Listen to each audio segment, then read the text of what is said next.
Welcome to ADROSONIC Pulse, a podcast where technology meets innovation, business meets transformation, and together we bring to you a space where we have conversations that shape the tech landscape.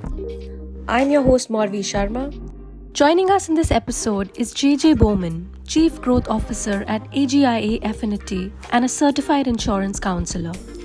With over 25 years of experience across leadership, growth, and transformation in the insurance industry, JJ brings a refreshing perspective to the conversation, exploring not just innovation and business growth, but also the role of positive psychology in shaping culture, leadership, and meaningful customer experiences. This episode offers a different lens on innovation, one rooted in people, mindset, and impact. So before we dive into today's theme, could you share a little about your experience, your background, what led you to, in this industry, and how did the positive psychology concept come into play for you? Sure. I started insurance 25 years ago. And to be honest, insurance isn't where people go hunting for joy or innovation. It's not the space for that. But I learned early on that if you want teams to outperform, it's not about squeezing harder. It's about getting teams to spark possibility and think about where the insurance industry could go. And it was about creating a platform where people could get excited about their work and could get excited about the opportunity of what the insurance industry presented. So it sort of came across by happenstance. And I came across the work of Shawn, who was at the time a positive psychology researcher at Harvard. He wrote a book called The Happiness Advantage, and coincidentally a parable called The Orange Frog. The Orange Frog took everything he learned and teachings of an entire semester at Harvard and put it into a small parable that business owners could take back and apply with their teams. And I took that work back and used it with my teams. And what I really learned was that happiness wasn't the reward for success. It was really the fuel for it. Absolutely right. And for the ones who are less familiar with this, how would you define positive psychology and why is it so relevant in today's times? So positive psychology to me is the science that makes life worth living. It's not about putting a smiley face sticker on problems or ignoring problems. It's about seeing problems as they are and having the belief that you can do something about it and teaching people that they can do something about it. So it's about building a mental muscle that helps people perform at their best. In today's workplace, I think it's more important than ever because of workplace burnout and this sort of pandemic of burnout that's happening. Employees today, when they get burnout and they feel like they don't make a difference, they stop showing up. They stop showing up for work. And even worse, they continue to show up, but they don't perform. Yeah, that's right.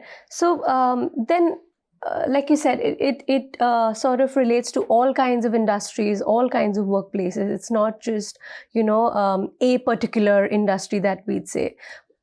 Companies spend millions of dollars on tech, but the real operating system is people's mindset. Yeah. So upgrade that, and then everything runs faster in the company. Yeah. So let's talk about strength, resilience, gratitude, and purpose.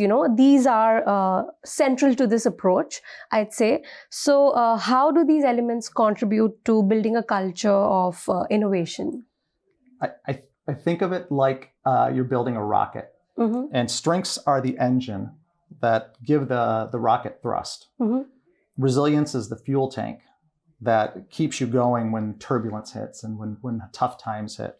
Gratitude is the navigation system, and it keeps you from drifting into bad situations or negativity. And purpose, that's sort of mission control for the entire rocket. It gives you meaning it gives meaning to the entire trip, where we're going and why we're doing this. Put those together, and you don't just innovate, you actually orbit. And you create a system of purpose. So without them, you're just a tin can rattling on a launch pad. Yeah, that's a great metaphor, actually, to think of it as a rocket. And so then can you share an example of how, companies like Google and or Atlassian have successfully applied positive psychology into their workplaces? Absolutely. So very early on in my career, I actually had the opportunity to go spend almost a year with some very innovative companies. And I think like a lot of leaders, and including the company that sent me to sort of work with these innovative groups, they wanted to know, how the companies scheduled their huddle meetings and how they innovated and how many hackathons they had in a week. And they wanted to know what the office looked like and all these sort of exterior things that you think of when you think of innovation. And what these companies really did was created innovative mindsets and cultures where innovation could thrive and people could bring their best selves to work. Mm-hmm. It was completely different than what I thought of before. So it wasn't just a buzzword. It was really the backbone of how they operated. Right.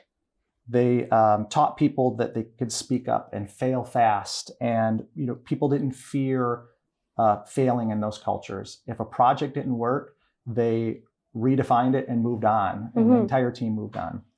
They created systems where people believed that what they thought and what they did mattered every single day. Yeah. So it was interesting. Even when I met people that worked in HR at Google, I would say, "What do you do here?" And their answer was, "I'm building a new way that people come to work every day and the way they approach their work." And every answer seemed to have this belief that they were changing the world in some way. And that just really interested me. And I wanted to find out how they created that. And I think the lazy answer is, well, they just hire great people. Mm-hmm. And I don't think that's the case. They create a system where they can, I think they hire good talent, but they also bring in people and create a system where people learn to collaborate better and thrive together and get excited every morning about the work they're doing. Right. So these fundamentals actually make a lot of difference when, you inculcate them in each of your systems and, your environment. I mean, yeah, you're right. So then for organizations, who are just starting out, like, it could be startups or mid-level or established startups, what practical steps can they take to embed positive psychology into their culture? So I think this is probably the one thing that is the easiest for leaders to do. And I would say start small. Don't roll out a 50-page slide deck on happiness and mandate happiness across the board. I think start off with scanning your culture and your teams for the positive outliers that already exist. Mm-hmm. There are already people that are performing better than others. Yeah. Bring them together. Share your idea of the type of culture you want to create. Maybe create a cultural mission statement of what we're going to do here. And then start with small cultural habits that prime the brain for positive psychology. And those small cultural habits can be something as simple as, before I start a meeting, I'm going to go around the table and ask people to share something they're grateful for. A simple gratitude. And that is a primer for positive psychology. It gets people in the right frame of mind, and that little step will make a big difference over time.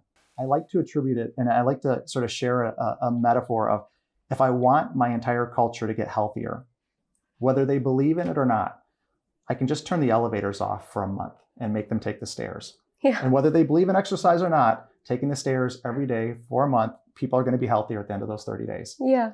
So sharing a gratitude at the beginning of a meeting is going to get people primed, to get people happier, whether they believe in it or recognize it or not. So I think those small little changes can make a big difference. Absolutely. So what are some of the things that you've done personally in your workplaces, or some things that you would like to try or you haven't thought of yet but you think can work? So by design, we went back and we looked at our workplace and we tried to find small things that we could do. We called them work habits that we could implement that wouldn't disrupt the flow of work in the course of a day, but we could implement throughout the day that would create small positive interactions for people. So one of the things I mentioned earlier was the gratitudes before meetings. So that was a simple way of doing it. We started every day with huddle boards. We were a Lean Six Sigma culture. And so we started every day with huddle boards. Well, our huddle board started with, how are you feeling today? So we started with them rather than the KPIs and the business results. So just people sharing how they're feeling and how they're doing told them that they mattered to us. Yeah. We started celebrating small, rather than the big KPI or the big sales wins. We started celebrating small innovations. Like we had one person that came in one day and brought an Allen wrench to work and took down their cubicle wall so they could collaborate and communicate with their business partner quicker. Mm-hmm. And over the course of a month, they were able to create a system where they were able to sell 20 policies more a month. Mm-hmm. So we celebrated that, saying, hey, that is an innovation.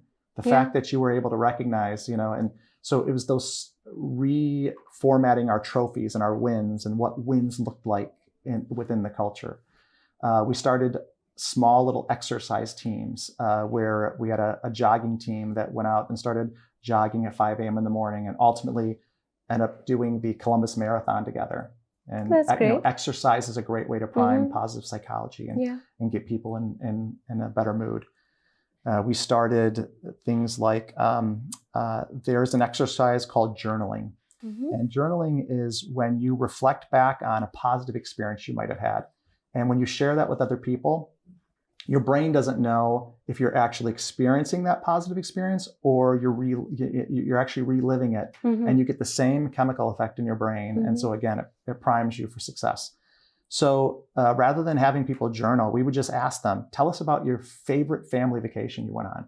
And you see people smile when they start telling that story. Mm-hmm. Tell us about your favorite toy as a child and why was your favorite? And you see them smile and they start talking about it.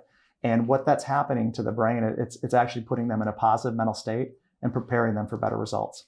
Yeah, that's something actually quite innovative to, tap onto. And when you see the results come into play in the live environment, that actually, boosts up to more and more. That's right. Yeah. Finally, if leaders could take away one action from your research to apply immediately, what would you recommend? I would say make happiness a KPI. Mm-hmm. If you measure sales and revenue and churn, why wouldn't you measure the fuel that drives all of it? Yeah. Leaders should ask one simple question of their people every single week. And it's, what's one thing that made you proud or grateful of work this week? Mm-hmm. So getting people to think about their work. And when you look in a workplace and you hear the water cooler talk in most workplaces, is about, why is the company investing in this? Why are we doing this? And it's almost, it takes on a negative tone. Mm-hmm. If you can keep people to start talking about what's great about the work and what they're most excited about, the projects that they're on or the work they're doing. And that's what I experienced when I went to Google, was people were talking about with excitement in their voice, the project they were on or the work that they were doing. And I wanted to take that back to my workplace. I wanted to replicate that and find a way to do it. And really the framework that Shawn Achor lays out in his book, The Happiness Advantage, is what we used. And there were sort of 5 things. It was show people on a regular basis how to comfortably talk about gratitude and what they're grateful for. Mm-hmm. Show people that exercise really does improve their performance on a daily basis. Try to teach people how to embed some form of meditation in their work, mm-hmm. even if it's just taking time to slow down and think about ideate about the work that they're doing, and just a moment of silence and quietness to really just think mm-hmm. and let go and not just stress and do the work and roll up their sleeves and do the work, but just meditate on it and think about it. So back to the Shawn Achor. So the Happiness Advantage, Shawn Achor really lays out sort of 5 points that I think that are really important, and they're easy to implement if you give it some thought and mm-hmm. try to embed it back into what I said earlier, the work habits. Mm-hmm. And it's random acts of kindness. So one of the things we did was we started each day. If I look across any industry, any company, almost everybody comes into work. The first thing they do is log into their computers. And then what do? Just maybe look at the planner, what's on today, what's the to-do list. They open up their calendar, yes, they check their email every single day. Yes. So we changed and we just asked people to spend 2 minutes and send a thank you or a gratitude to someone in the workplace and make it authentic. So thank you yesterday for helping me with this project. It really helped us get ahead in this space. Or thank you for showing me how to do something. It really helped our team. And it's just that simple gratitude. And if they didn't have somebody at work they could thank, They could thank a teacher from high school if they wanted to for inspiring them to become something, and just sharing gratitude. And that really, that first one, a random act of kindness, does two things. It helps me because I'm thanking somebody and I'm sending a gratitude out, but also helps that person. Yes. And so it almost has a duplicative effect. Give and take, yeah, absolutely. So random acts of kindness was something that we really focused on. And again, it took less than 2 minutes a day. And so rather than starting a day reading emails and getting right into the work, we're going to stop and we're going to prime our brains for a great day. Second one was journaling.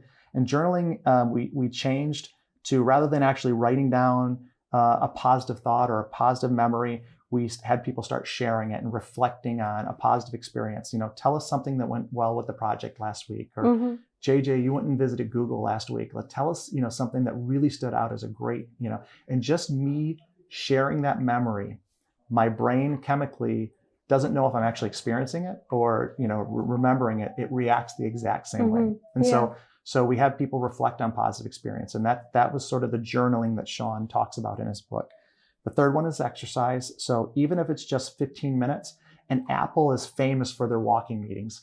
Really? Right? They go out. Oh yeah. They when they have meetings, they don't just go sit in a boardroom and talk about ideas. They go for a walk and they talk about as they walk. And that also sort of energizes the brain and all of the neural pathways, excites them. We talked about meditation. Meditation's a big one, of just taking time each day to really reflect and think about the problems you're working on, the projects you're working on in a quiet space. And then the fifth one is just gratitude, sharing gratitude. And it can be as simple as starting every day and I'm going to write down 3 things I'm grateful for. And it's not just saying, hey, I'm grateful for the coffee that I had today. It's being a little more authentic and saying, I'm grateful for, the coffee that I had today because it was given to me by a close friend and it was very thoughtful in the fact that they took the time to understand how I like my coffee. And, it's that little extra, really thinking things. About, So those 5 things, we looked at them and I saw them in all of the companies I went and visited in some shape or form. Atlassian had these meditation stations where people could go and lock themselves in there for 30 minutes and really kind of, they could either sit down and quiet and decompress, or they could really think about a problem they're having. Apple had their walking meetings. Google had all sorts of things like exercise was all around. One of the craziest things to me at Google was I was in a meeting. I just finished with them and I walked out and I saw 2 gentlemen walk by in bathing suits and towels. And Google had installed lap pools for people who could jump in and swim for a little bit in between meetings and then go back to different meetings. So it was just fascinating to me. One of the meetings I was in, they said, all right, guys, we've got this room booked for an hour, but if we can wrap up in 45 minutes, there's an ice cream truck coming and we can all do an ice cream social together.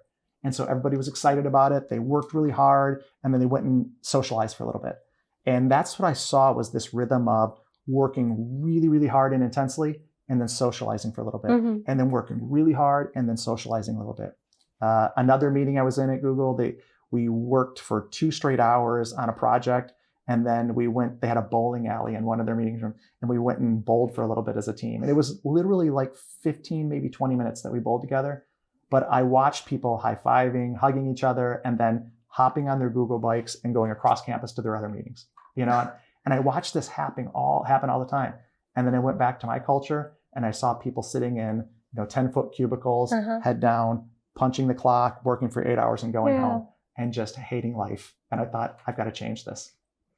When you get to see something like this, it really makes you feel like, why shouldn't I have this, or why shouldn't other people have it? So I think it's great that what you're doing, and I'm sure it's inspiring a lot of other people also to kind of reflect on to your approach and bring into their workplaces as well. So that's great, JJ. Yeah. So I would tell leaders, I mentioned earlier, make happiness a KPI. When you measure joy, you multiply it. And that's not the soft stuff. That's the strategy. That's strategy with a heartbeat. If that makes sense to you. Yes, that's a really nice phrase, strategy with a heartbeat. Yeah. Nice way to put it. Yeah. All right, that was amazing, JJ. And thank you for being here at ADROSONIC Pulse at Elevate Connect London. And we're really glad that you made time for us and you shared a lot of your experiences. And I'm sure our listeners here are equally thrilled to hear what JJ had to share with us today. So thank you again. Thank you. I'm excited to be here, and I'm excited to share some of my experiences with you. Yeah, thank you. Awesome.